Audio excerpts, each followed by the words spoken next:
name is Mohamed Ayman.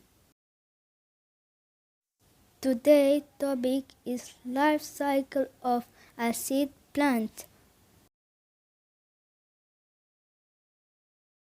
Life cycle. Some plants take days for the seed to reach maturity and others take years. Not all the seed plants go through the same stages.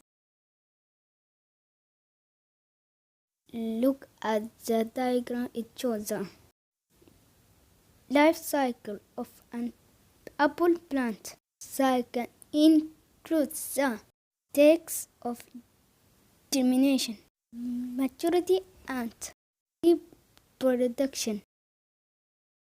Seeds need space to grow, but they can't move on their own. Some, like dandelion seeds, are easily carried by wind. Others have prickly surfaces, can be caught on an animal fur. Many seed plants bear fruits. When an animal eats the fruit, the seed passes through the animal's body. Thanks, teacher.